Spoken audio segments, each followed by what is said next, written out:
Today we get again start chapter number first, the Cold War era.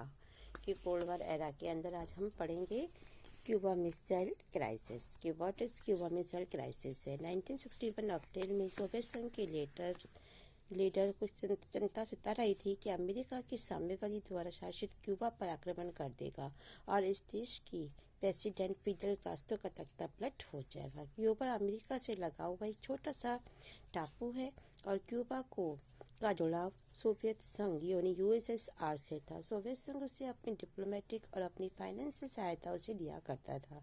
तो Soviet संघ के नेता निश्चित ख्रुश्चेव ने क्यूबा को रूस की सैनिक अड्डे के रूप में बदलने का फैसला किया। 1962 में ख्रुश्चेव ने क्यूबा में परमाणु मिसाइलें या न्यूक्लियर मिसाइलें तैनात कर दी। इन हथियारों की तनातनी से ही पहली बार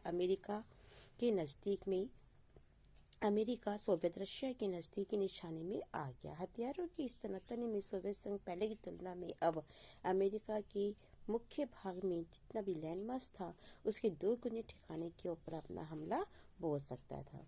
क्यूबा में सोवियत संघ द्वारा परमाणु हथियारों की तैनाती करने की भनक अमेरिका को 3 हफ्ते के बाद लगी और अमेरिका के राष्ट्रपति जॉन एफ कैनेडी ने और उनकी सलाहकार ने कुछ ऐसा करने से वो हिचकिचा रहे थे जिससे दोनों कंट्रीज के बीच में कोई परमाणु युद्ध शुरू हो जाए। लेकिन वे इस बात को लेकर के भी दृढ़ थे कि ख्रुश्चेव क्यूबा से मिसाइलों और परमाणु हथियारों को हटा डाले। कैनेडी ने आदेश दिया कि अमेरिका बड़ी जंगों के बेड़े को आगे करके क्यूबा की तरफ जाने वाले सोवियत जहाजों को रोका जाए। इस प्रकार सोवियत संघ के मामले में वे अपनी गंभीरता की चेतावनी देना चाहते थे। ऐसी कंडीशन में ये लगा कि युद्ध होकर ही रहेगा। इसी को क्यूबा मिसाइल संकट या क्यूबा मिसाइल क्राइसिस के रूप में जाना जाता है।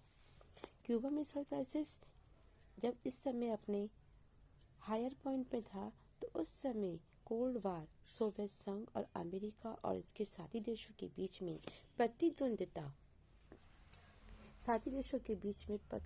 या फिर उनका तनाव या टेंशन के रूप में जारी रहा। सौभाग्य से इन टेंशनों और संघर्षों ने युद्ध का रूप नहीं लिया। इन दोनों ही कंट्री के बीच में पूर्ण रूपित रक्त रंजित युद्ध नहीं हुआ, किसी प्रकार से ब्लड नहीं निकला।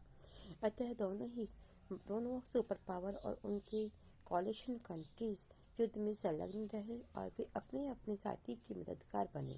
लेकिन दुनिया के लिए ये तीसरा विश्व युद्ध से बच गई, यानी कि हो सकता था कि थर्ड वर्ल्ड वार भी लग जाता। शीत युद्ध सिर्फ जोर आजमाइश और सैनिक कोलिशन अथवा शक्ति संतुलन का मामला भर नहीं था, बल्कि इसके साथ साथ ये आइडियोलॉजी स्तर पर भी वास्तविक संघर्ष जारी करने का एक विचारधारा से भरा हुआ मामला था। पॉलिटिकल, इकोनॉमी और सोशल जीवन को सूत्रबद्ध करने का सबसे बेहतर ये तरीका था कि ये उदारवादी, लोकतंत्र, पूंजीवादी और साम्यवादी के लिए जरूरी था।